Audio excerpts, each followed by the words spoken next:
There is one habit that Japanese car owners almost universally avoid, and it sits at the center of why so many of their engines reach hundreds of thousands of miles without a rebuild.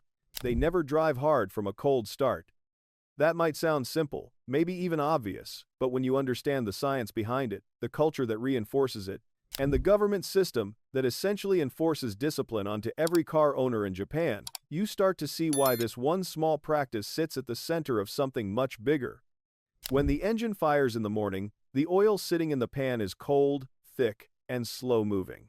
Getting through the engine's galleries and passages takes time, which means for the first 30 to 60 seconds after ignition, pistons, bearings, connecting rods, and camshaft journals are all running with reduced lubrication. They're essentially operating with minimal protection during those early moments.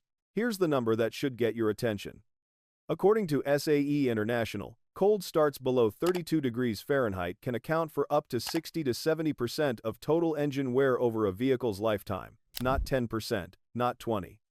Up to 70% of all the wear your engine will ever experience can happen in those early moments before oil reaches operating temperature. Engines are designed to run safely between about 195 and 220 degrees Fahrenheit, and at cold temperatures the clearances between parts are different.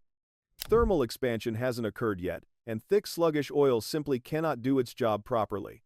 Flooring it the moment the engine fires means asking metal to grind against metal at speed with minimal protection, and that damage doesn't announce itself on the first day. It builds invisibly across thousands of cold starts until the accumulated wear becomes real and expensive. Japanese owners handle this differently. Starting the car, letting it idle for 30 to 60 seconds, not 10 minutes, not 15, just 30 to 60 seconds, and then driving gently is the entire practice. Smooth acceleration, early braking, RPMs kept in a comfortable mid-range, generally under about 2,500 for the first several minutes. They don't baby the car indefinitely. They just give the oil time to circulate and the engine time to reach a temperature where everything functions as it was designed to. And here's an important distinction, because some people here warm up and assume they should let the car idle in the driveway for 10 or 15 minutes. That approach is actually counterproductive.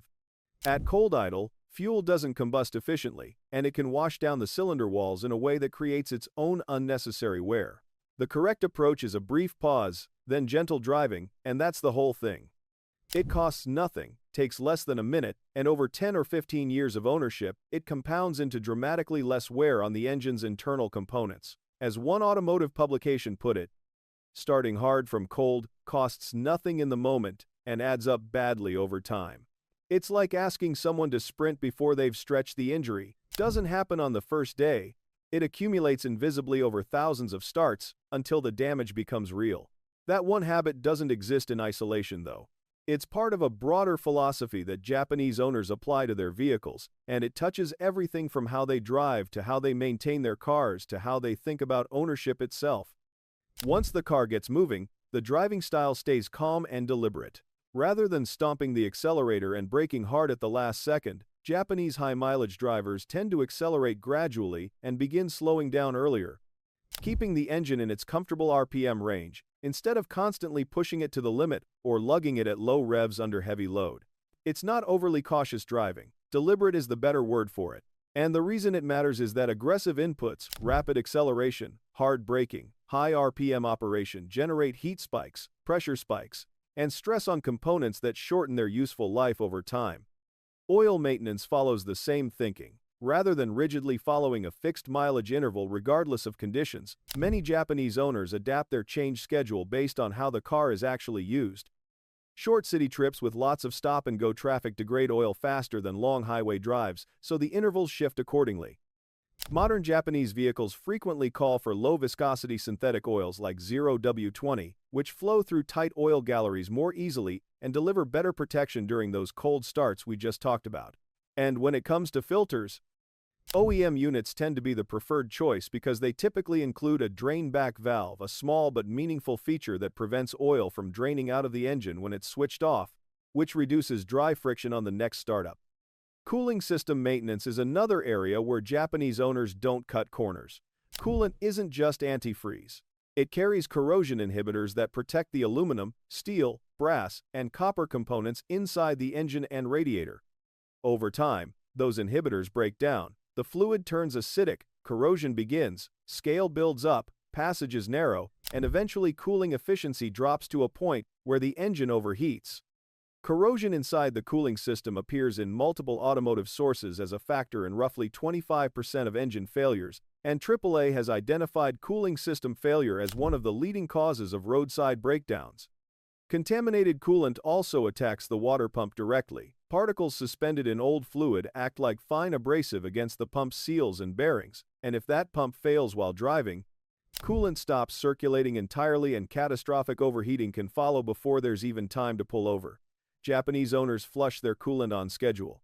That's the whole practice. Nothing exotic about it, it just gets done. Timing belts get the same level of discipline. A large number of Japanese engines, especially older models and performance variants, are what's called interference engines. In an interference engine, pistons and valves occupy the same physical space in the cylinder at different points in the cycle, and the timing belt is what keeps them synchronized. When that belt snaps, pistons slam into valves, bent valves follow, and the only fix at that point is a top-end rebuild which runs dramatically more expensive than the belt replacement would have been. Standard replacement intervals fall somewhere between 60,000 and 90,000 miles, and Japanese owners don't negotiate on this. Pushing it an extra 10 or 20,000 miles to save money isn't something they tend to do, because the math makes the decision obvious: pay for the belt now, or pay many times more later. Some drivers also add fuel system cleaner roughly every 6,200 miles to keep fuel injectors clean and combustion running efficiently. Transmission fluid gets replaced before problems surface, not after. And this matters especially for CVT-equipped vehicles like many Nissan and Subaru models, which rely on a specialized friction fluid for their belt and pulley systems and are particularly sensitive to fluid quality degrading over time. All of these habits are voluntary. Nobody stands over Japanese car owners making them check their coolant or swap their oil filters on schedule. But there is one system in Japan that does enforce a baseline of maintenance discipline across every vehicle on the road, and it's called Shaken. Shaken, short for Jidosha Kensa Torokuseido, became law on June 1, 1951, and sits under the oversight of the Ministry of Land, Infrastructure, Transport, and Tourism. Every passenger vehicle in Japan must go through it. New cars face their first inspection after 3 years, and after that, the cycle repeats every 2 years. Commercial vehicles, including large trucks, buses, and taxis, get inspected annually. And this is not a casual check. Shaken covers braking systems, steering, lighting, exhaust emissions, structural integrity, undercarriage and suspension condition, speedometer accuracy tested on a dynamometer, headlight alignment and color, and identity verification confirming the engine number matches the chassis number. Emission standards carry real-teeth cars under 10 years old, can emit no more than 1% carbon monoxide and no more than 300 parts per million of unburned hydrocarbons. For vehicles over 10 years old, the limits widen slightly, but the testing remains mandatory. Any failure means no pass, and driving a car with expired Shaken in Japan carries serious legal consequences. Here's where the economics get interesting. A typical third-party Shaken for a standard passenger vehicle runs between about 100,000 and 200,000 yen, which works out to roughly $800 to $1,600 US. And that cost lands every 2 years. For older vehicles that need repairs to pass, costs can exceed 400,000 yen, and that financial reality produces a striking effect on the used car market. Because Shaken is expensive, many Japanese owners choose to sell their vehicles before a major renewal, rather than invest in the inspection and any required repairs. The result is a steady stream of well-maintained, relatively low-mileage Japanese vehicles entering the export market, where international buyers get access to cars that have been held to one of the strictest inspection standards in the world, often arriving in near-new condition. The statistics reflect this pattern clearly. According to data from ARIA, Japan's Automobile Inspection and Registration Authority, the average age of a passenger car on Japanese roads sits at only about 9.2 years. Compare that to the United States, where S&P Global Mobility reported the average age of light vehicles reached 12.8 years in 2025, with the average passenger car specifically sitting at 14.5 years old. Japanese cars are younger on domestic roads, but not because they wear out faster. The inspection system creates strong financial pressure toward earlier replacement, and the export market absorbs what gets sold. Japan ranks as the fourth largest automotive market in the world, sitting behind China, the United States, and India. In 2024, approximately 4.4 million new passenger vehicles were sold there, and domestic brands dominate in a way that's difficult to overstate. Roughly 95% of all new vehicle sales belong to Japanese makes, with the Toyota Group alone holding about 41% of the market. More than a third of all new vehicle sales fall into the K-car segment, those compact fuel-efficient vehicles with engines no larger than 660 cubic centimeters. The automotive industry as a whole employs 5.58 million people in Japan, representing 8.3% of the country's entire workforce. Cars aren't just transportation there. They form a cornerstone of the economy and the culture around them. That culture matters more than people usually give it credit for. Monozukuri conscientious craftsmanship is a concept that extends naturally to how people treat the things they own.